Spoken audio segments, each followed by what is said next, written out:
this is another try since my Wi-Fi crashed. I do not know why. I don't know. The fairies got into the Wi-Fi. They don't want me to spread the word. Anyway, like I was saying, I'm hoping to do a few series about fairies and the best evidence out there on YouTube or the internet. And I chose Erwin Saunders for my first video clip to react to. I have seen his videos and I love his videos. I think they're magical. Whether or not they're real or not, I'll leave up to you. Anyway, here we go. Hi guys, what's up? I think I'll just stick with hello, but that is the official YouTube greeting, it seems.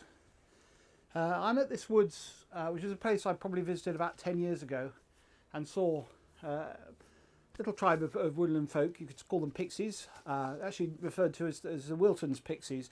But it's probably worth saying at this point that you know, pixies isn't a scientific term. In fact, all of the... Before I go on, what I love about Erwin is his soft-spoken personality and his eccentric, whether or not that's him or whether it's his character that he portrays. And yeah, I just love the way he portrays himself, and he is a real explorer. He comes across as a real adventurer. Really eccentric, but you'll find out. These different species are only really referred to in folklore. There's no real scientific classification for them. So you really can call them what you like, but I tend to use the word because it's well known. Pixies, you get the idea of what I'm talking about. Yeah. So anyway, I've been here for a couple of days and I've not seen any signs of them, but I have, as I say, been here before. I'll go down to a place where I saw them before and we can check that out. I hope there's not too much feedback. Now this is the type of habitat they like. It's got plenty of little cubby holes and places where you can get down beneath. If I put my arm down there, it's like a big hole going. Just a side note, I think he is... Oh, hang on, you're not hearing me, are you? Just a side note is that I think he's lucky he's not in Australia. Poking around in holes and stuff like that here is not good. In England, I think you're pretty much right. Down there, and there's lots of entranceways underneath. When I was here with Tom last time, we had quite a few sightings, and they're sort of like meerkats in the way they'll just pop up, and then by the time you get over there, you can't see a sign of them. But there's often you can get little snail shells in piles, and that's always a sure sign, because snails don't tend to all die in a pile. There's not you don't tend to get sort of snail massacres unless there's pixies around. Birds sometimes, but Snail massacres. nothing now. I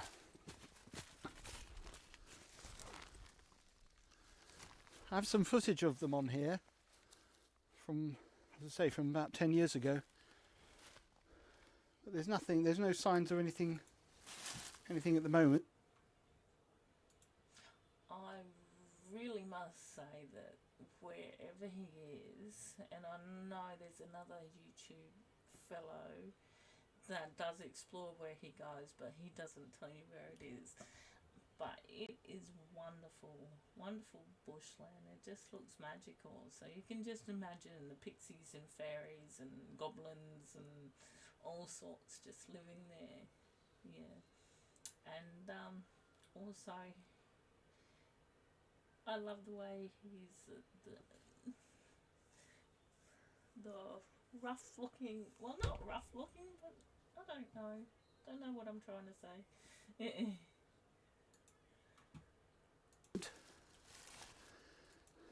Also had some footage of a little entrance down by the base of a tree, which they weren't even using it even then. But I went back there yesterday, and it was completely got fall into even more disrepair. So I'll try and find the footage of this actually and show you it, because it's quite interesting.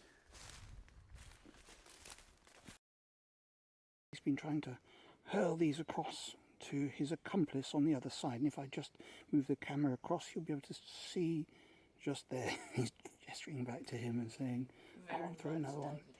I don't know if this is a game or it could be some sort of ritual, but whatever it is, it doesn't appear to be very successful. Throwing another one there. Looks as though he's going to go for another one as well.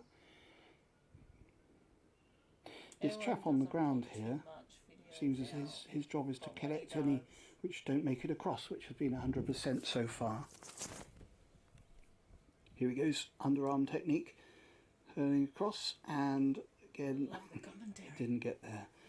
So it probably just fell just all the way down here. And oh, he's caught it. That's unusual. That's the first one that he's caught. You know, it's very interesting behaviour, and as I say, it could be related to, could it be some sort of ritual? Who knows? Not sure. I'm just checking around here for footprints or any signs of disturbance around the edge of this stream. But I hope you do understand what I mean by it is absolutely magical, the footage, the area, the countryside, and even the little fairies. They are wonderful. Whether they're real or not, it does not matter. It just brings back the inner childhood in you when you watch it, and I absolutely love it. And it makes me want to go out there and search for fairies and let you guys all know how to search for your own fairies and what to do and what not to do. I've done it for many years, since I was a child. I used to have fairies friends as a child, and I remember teachers and parents at a teacher parent conference, because Mum brought me with, and I was talking to my fairy friends, and the parents would come up and the teachers come up to Mum and go, "Who's she talking to?" Anyway. Well, there doesn't seem to be anything. Last time I was here, they'd obviously been using this to collect their water. There's not a great deal of water there now, but it's still, I mean, this would be a good source for gathering their morning water. But there's no signs of anything, so but that's to be expected. I really not quite sure what's happened to them, but they don't seem to be around. And the ferns are wonderful.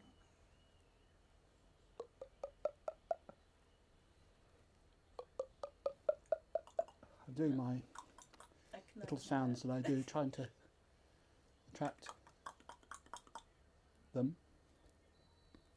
I was thinking, what I used to do is take a recorder out, like a musical instrument, and that can be quite effective because it's an unusual sound that they're not familiar with, and they're very attracted to music. Not that I can play very well, but even wind chimes. This log is a typical feature that they like to get on and run across. It's obviously a lot easier getting from A to B along a surface like this than it is over these ramshackle rocks and moss and stuff. Anyway, sorry that I haven't really been able to find anything today, and I'll be here for another however long, and if I see any signs or anything, then I'll of course post. This looks very rotten, in fact, so probably not wise of so many of my weight sitting on that. Anyway, cheerio. Someone his weight, I love that. And that was it. Okay. So yes. Hang on. Cancel. Okay, we can go straight into the next one from what looks of it. So, good morning. My name's Owen, and this is the first video that I'm putting out there on the internet. But hopefully, it's going to be an ongoing series of videos which I'll be doing.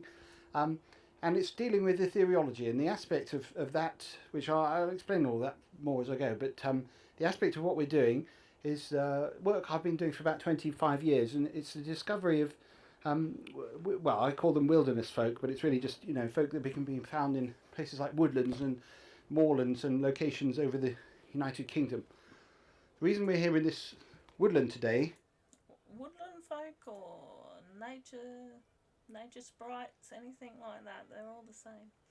They're of nature, they're of the elements. So, yeah.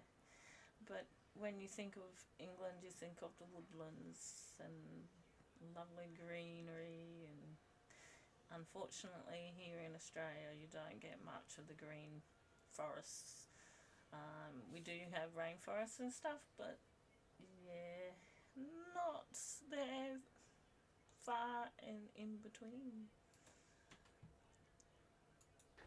is to find this, hopefully this uh, species here. I've just done an illustration of it. Right, hopefully that'll be picked up on there. Now that's a pixie-like creature called, well, the tribe's called the Morsu tribe. That's a name I've attributed to them. They're a bit taller than that. They're about. And the really funny thing is that my married name is Morsu, but it's spelt different. And he goes into explanation of how he come up with Morsu as a name, as a big tooth or big bite, I think it was. And yeah, it was just funny because yeah, my married name is Morsu. 10 inches high, and they've got greyish skin. Yeah, so that's why we're here in this woodland. So I'll you know, I'll keep doing little videos as we travel around all day, and then further on into the week. Just note of warning that I'm just trying to do all this on my own, and this equipment's quite new to me. So apologies if it's not the best quality. Hopefully we'll get better as we go along. I am being assisted by advice from somebody who I've known for a few years, but he, as I say, he's not here with me. So, yes, let's. That's it, really. You can just picture him being out in the woodlands for days on end. He doesn't need to shave, he doesn't need to cut his hair, he doesn't need to do anything.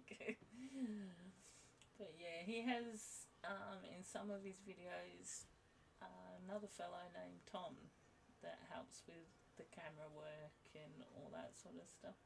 But you'll find that you need to follow Erwin Saunders at Erwin Saunders. So let's go down to the woods further.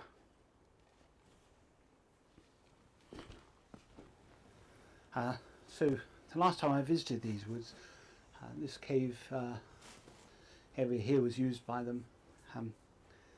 I think temporarily. They tend to do some adornments around the edge of their dwellings, if it's a permanent one, and this doesn't go in very far, so it's probably just used as a shelter. But I saw a few in here before. I'm just at the moment just looking for any sort of detritus, anything that they've left around, but there doesn't seem to be anything here. But there's a trail going along here. Again, not very fresh, so I'm imagining that this isn't currently in usage. But nonetheless, it's always worth checking places where you know that they've been in the past. Now this is very interesting. I've just found this by the base of down by this tree by the. Another thing about looking for fairies, I always do that. Sorry, and again, is that it's all about feelings and how you feel, whether they're there, whether they're not. Initiative, not initiative. Intuitive, not initiative. this cave here. Now this is called a, well, what I call it a hooker stick. It's broken. It's meant to be about this long usually, so maybe that's the reason why they discarded it. Well, they're normally more resourceful than that, and you'd see it repaired. I'll bring it closer to camera so that we can you can have a better look. I'll have to focus it in because it's, oh dear. It's, just bear with me while I focus the camera in. Hold this up. Oh, so that's the end of it, and it's just get it a bit more in. I'm going the wrong way of the focus now.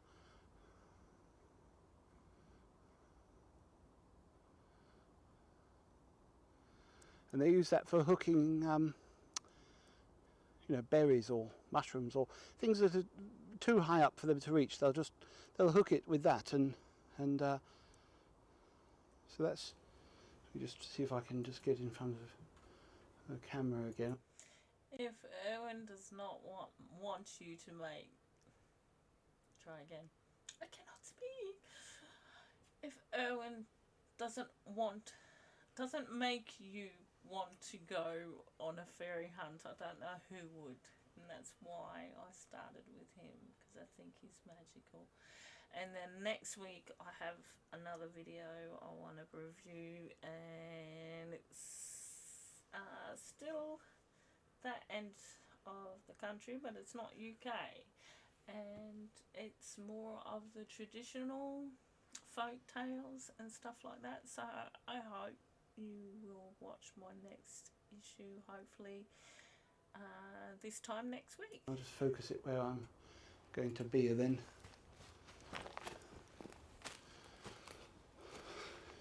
So imagine I'm very small, you know, and I'm this high, and there's a berry up there, and this would obviously be much longer than that, this sort of height. You know, they can't reach it, so they'll use this stick to pull off berries and things that are out of their reach, and that's the usage of this. But they very rarely leave these lying around. Well, I mean, I've never seen them leave these lying around. So I'd imagine it must have snapped, and they couldn't find it, and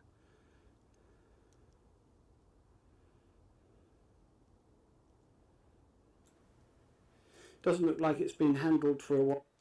And that's another thing I want to mention. The real fae folk, the fairies. I shouldn't say the real fae folk. I should say just the fairy folk, the magical elementals. They do know when you're actively searching for them, and they will only present themselves if they want to do so, not before. They know your every move before you even know your moves, and they know your true intent. While the wood started to deteriorate over time, so probably happened, you know, quite a while ago. This is where I'm going to be for the next couple of hours or so. If I don't get any signs or any noises or anything, then I'll move on, but otherwise I'll stay here. There's a relatively comfortable seating bit just next to the rock here. And the good thing about this spot is that I can see all around and up there. It's not open, but it's not too thickly wooded. But there's plenty of places for them to see me whilst hiding in the crevices of the rocks. And they don't want to approach across a wide open plain, because obviously I'll be able to see them as well as they can see me.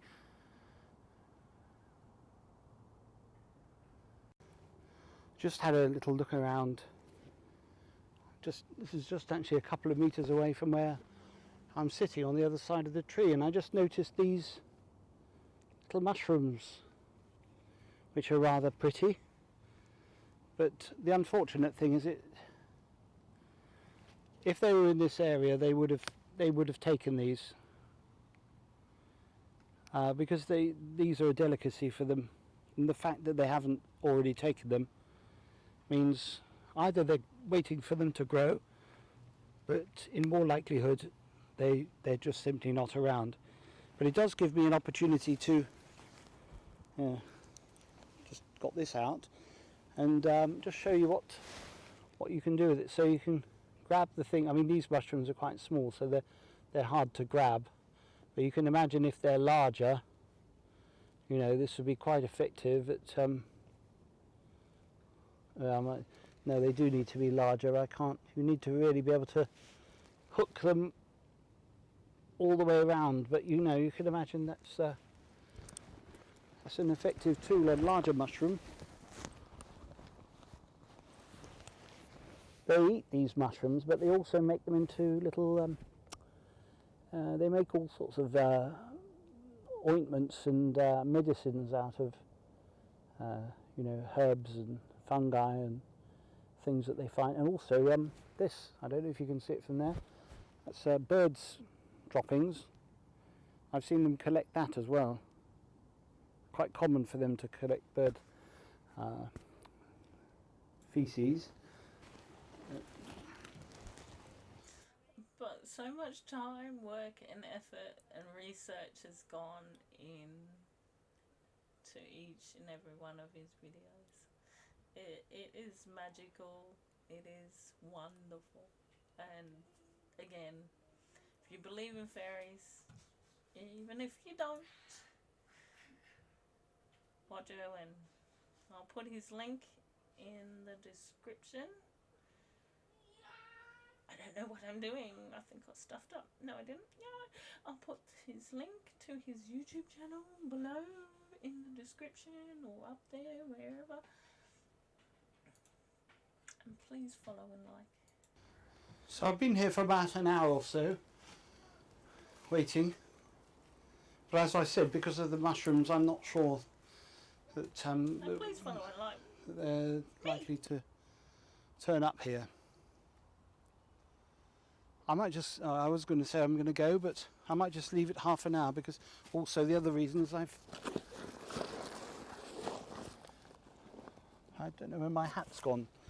It's rather unfortunate having a camouflage hat when you lose it in the woods.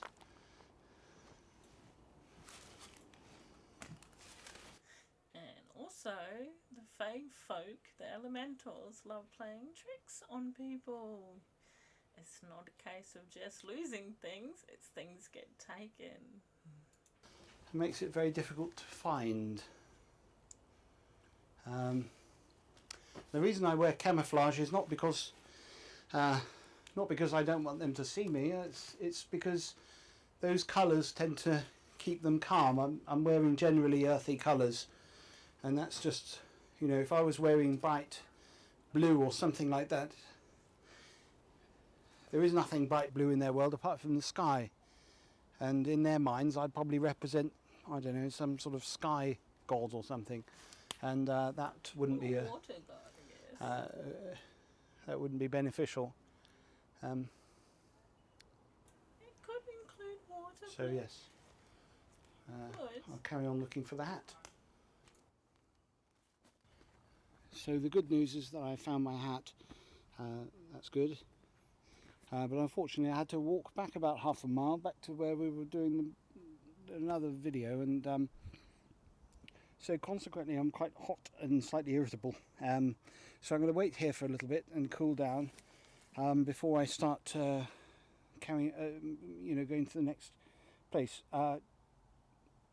Carrying around all this video equipment and everything is making things quite a lot slower than usual. So I'm thinking of doing I'm not this quite as hopeful as well. that we'll get a sighting today. We'll see. Going around the local because woods. I've been doing a lot of stomping around, as I said, is not the best idea. But we'll see how it goes.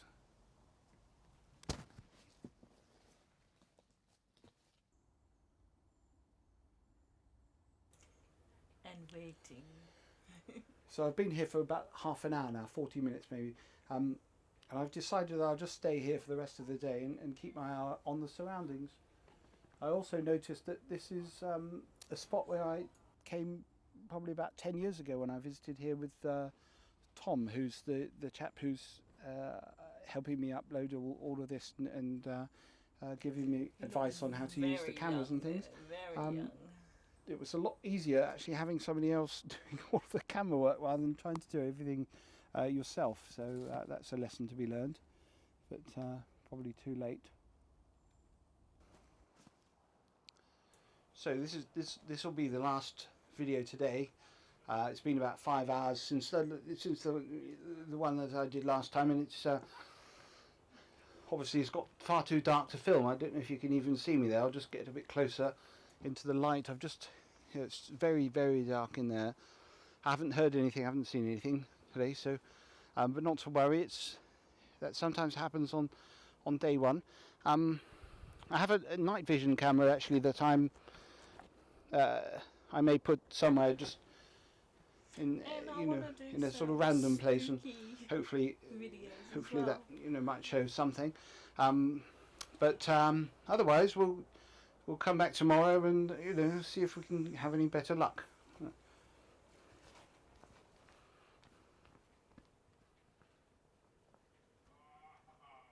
that's it. Well, that'll do for today. I've shown 2 videos, and I hope you guys enjoyed it, and I hope you follow and like and subscribe my channel, and also Erwin's channel, because Erwin is such a wonderful man and so magical. It's a channel that you can show your children and get your children to believe in fairies again. Okay,